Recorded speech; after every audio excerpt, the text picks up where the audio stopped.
Hello students, welcome to INFS 321 Information Sources. Information sources are required by everyone when you have to undertake any activity. For instance, in the classroom, you find that you will need to find the spelling of a particular word, or even for your assignment to find out how a particular activity occurred, such as a hurricane. Where do you think you get these sources of information from? I believe from the first one, you'd use a dictionary. And the second one, you'd consult an encyclopedia. So information sources are all around us, and they are very easy to use so that you'll be able to get the required or authoritative information that you need. Let's start session 1 by looking at our overview. At the end of this session, I expect that you'll be able to explain what reference sources or information sources are, and also to identify the main classification of reference sources. So, our first topic will be on definition of reference sources. Topic 2 will be on a classification of reference sources, and we'll look at documentary sources. And topic 3 will be on classification of reference sources. We'll look at non-documentary sources. You have your reading list. You're going to have 2 main core textbooks that you need, and these are Kuma and Katz. So what are reference sources? According to Harrold's Librarian's Glossary, reference sources or information sources are any material, published work, database, website, which is used to obtain authoritative information. Reference sources are described as miscellaneous or contain miscellaneous information. If you take the dictionary, for instance, and you're going to use the dictionary, if you have to look for the word, for instance, perjury, you are not going to start from A. You go straight to P and get the meaning of the word. So the dictionary contains miscellaneous words, and that is why a reference source is described as having miscellaneous information. You are not going to read the dictionary from the beginning to the end. You just go straight to the point. And so it's not meant to be read from cover to cover. And you consult the dictionary, for instance, as and when necessary. So you consult reference sources as and when necessary. Reference sources are separated from regular collection.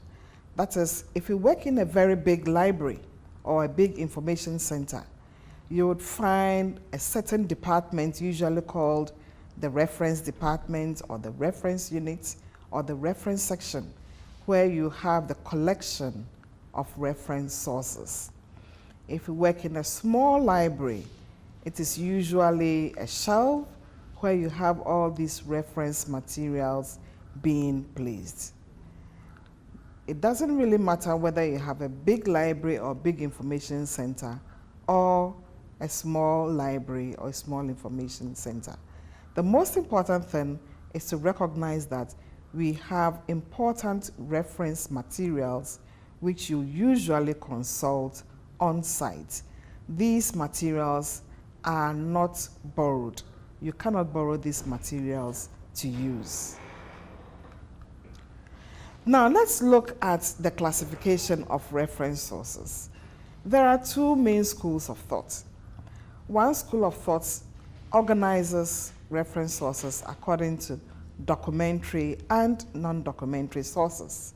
So this particular session is going to look at documentary sources. What do we mean by documentary sources? Now, documentary sources, we have 3 types of documentary sources: primary, secondary, and tertiary documentary sources. Let's look at primary sources. Now, when you talk of primary, it means something which is original, the first published records of information. So you have reference sources which are primary sources, and they are original published materials. They are usually unorganized sources and difficult to use by themselves, in that you would find it very difficult to know exactly somebody who wrote an article, a specific article on maybe HIV/AIDS, but they are very important. So we call them unorganized sources and difficult to use because they are not easily identifiable. Usually with primary sources, they become a subject as and when many people are writing about them in that particular specific area. So let's look at some examples of primary sources. A journal article. A lecturer writes an original article and publish it. That is a primary source. Or a research monograph, or a research report, or a patent. I guess you know what patents are. When you have an invention and you register it, that is a patent. Or a standard, or a dissertation. These are supposed to be primary documentary sources. And how do you use primary documentary sources? Primary documentary sources actually aid researchers to keep themselves up to date with what has been developed in their particular area. It also helps researchers to avoid duplication. Because you know what has been done, you will try to fill the gap. So primary documentary sources are very important.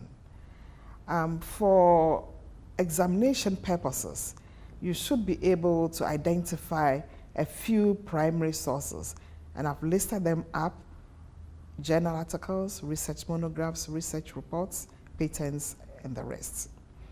Now let's move on to the second documentary source, known as secondary sources. These are information which are compiled from or refer to the primary sources. And these are easier to use because if you're looking for somebody who wrote an article, you'll refer to an index and it tells you, takes you exactly to who has published what. So they make available information contained in primary sources in a more convenient way.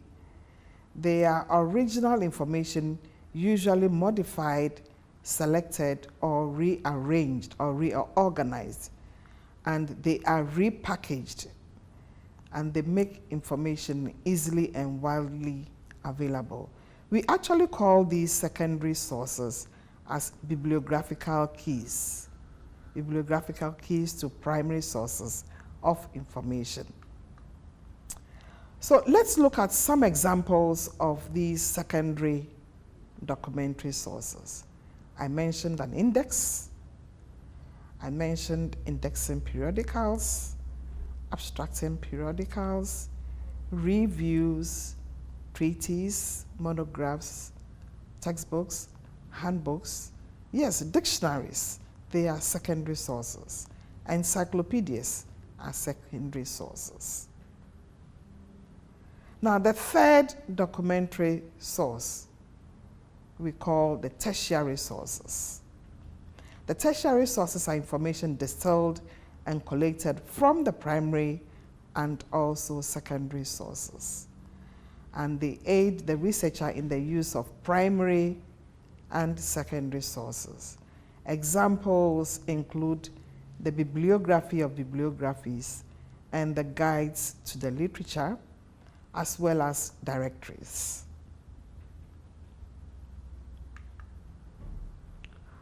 Now we will look at non-documentary sources. And the non-documentary sources, we also have two main kinds: formal non-documentary sources and informal non-documentary sources. Indeed, non-documentary sources, they form a substantial part of communication, especially in the sciences and technology. So you'll find these materials from a lot of research organizations or societies, industries, government departments, universities, and even from consultants. They are informal sources. The informal non-documentary sources include conversations with colleagues. So when you attend conferences and you have colleagues, you're able to get a lot of information from there. Indeed, scientists prefer this kind of information because they are relating directly with their colleagues who are working on certain projects. So we have the informal non-documentary sources, which include conversations with colleagues, visitors, attending professional meetings, and the like. Then the formal documentary sources include the research organizations, societies, industries, as I mentioned earlier. So the informal sources are live sources which are extremely important in the communication process. And they tend to be more convenient sources because they are easier to have a dialogue with an expert, especially when you meet at a conference, than to use a bibliography or an index. So the informal ones, you don't rely on the documentary sources, such as the bibliography or the index, but you talk to an expert. So let us conclude on just this introductory lecture on documentary sources and non-documentary sources. And we can say that the categorization of information into documentary and non-documentary sources are for convenience sake. We take into consideration the related currency and accuracy of the sources of information. Primary sources are more current than secondary sources. So when you look at the non-documentary, primary sources are more current than documentary sources.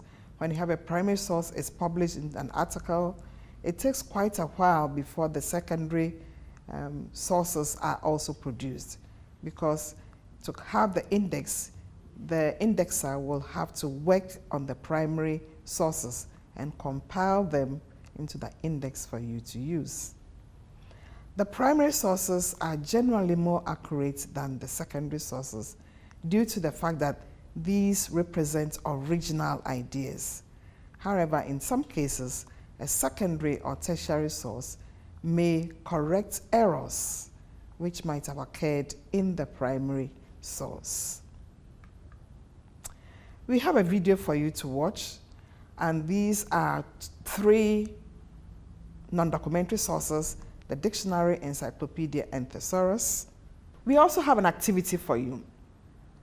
I listed a number of documentary sources: primary, secondary, tertiary.